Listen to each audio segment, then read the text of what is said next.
Welcome back to the channel, Madridistas everywhere.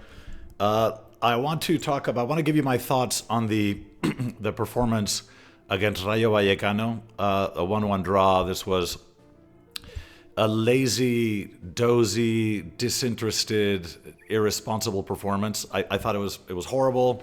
I want to run you through why that was. We need to talk about Ancelotti and especially Luka Modric, and there are a few other bullet points as well. And then I'll give you guys a brief update on the Mbappe situation, which at this point appears to be a done deal. All right, let's get started.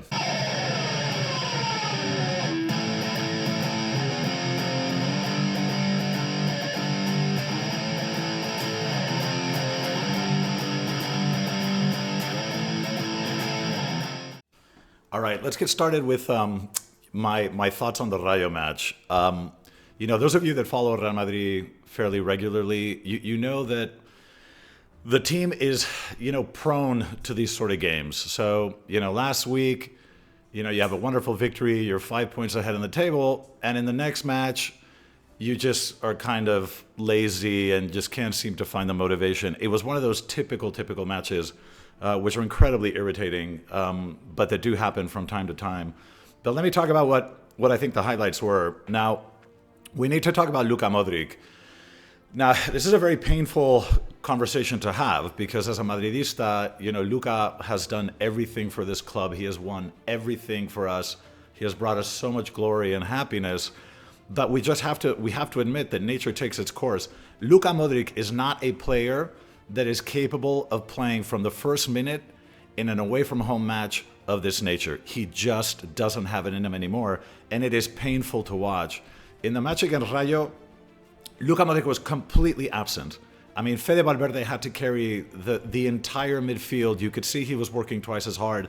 Luka Modric was nowhere to be found. And it was a really, really glaring observation that I think was obvious for all of us to see. Now, Ancelotti, feels like he needs to give Luka minutes. And, I commented in my last video that Luka hadn't been playing a lot, and I thought that was indicative.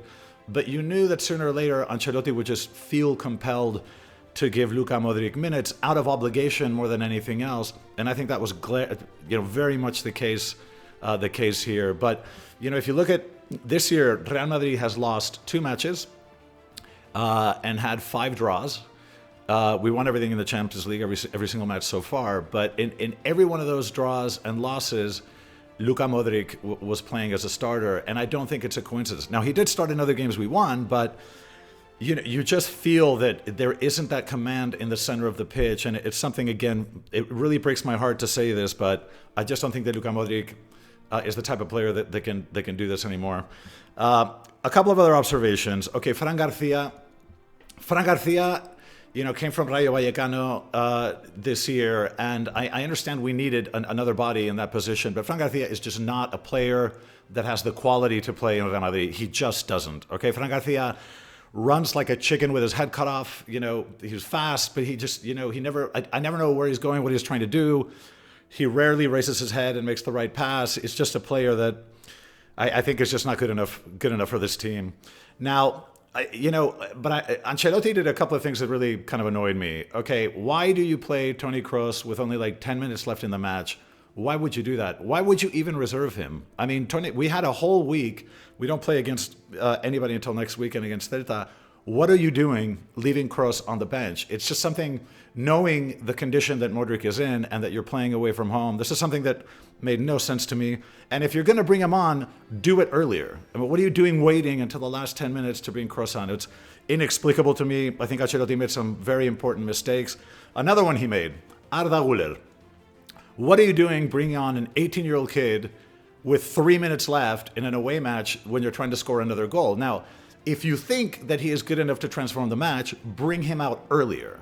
But to give an 18-year-old 3 minutes to resolve a match is just unfair. So Guller is amazing, and he's going to be a rock star. But this was completely unfair, and I don't know what Ancelotti was expecting from him. Another interesting observation. Now, during the course of the match, if you notice, Brahim and Vini were switching more than I've ever seen. I think it happened on 3 or 4 occasions.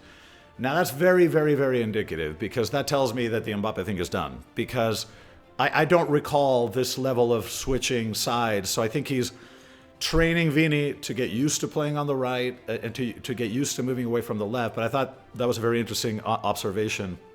And then regarding the match, the last thing I'll say is Fede Valverde. You know, I mean, I haven't complimented him enough in previous videos, but I am going to do it today. He was the one standout player. I think Joselu was okay, but Fede Valverde really carried the midfield, and I think, you know what, we were probably lucky to get away with a draw. It was just a terrible performance, but Fede does deserve recognition. Okay, disastrous. Let's move on. Now, the Mbappe thing, at this point, everybody in Spain, here in Madrid, is assuming it's a done deal. If you look at the newspaper headlines, sort of everybody seems to be confirming it. Now, there's no official word from the club, and I mentioned in my last video, you're probably not going to get one, but by all accounts, this does appear to be a done deal. It's a 5-year contract. He's coming for a lot less than he would have 2 years ago. And I think that leaves our club in a really advantageous financial position. But at this point, without an official statement, but I'm going to go with this is a done deal. So it is kind of exciting. We're going to have to start thinking about that more and more. But anyway, those are my thoughts for today. If anything interesting happens in the next few days, I will come back to you. Otherwise, I'll give you guys a pre and a post for the upcoming match next weekend. A la Madrid.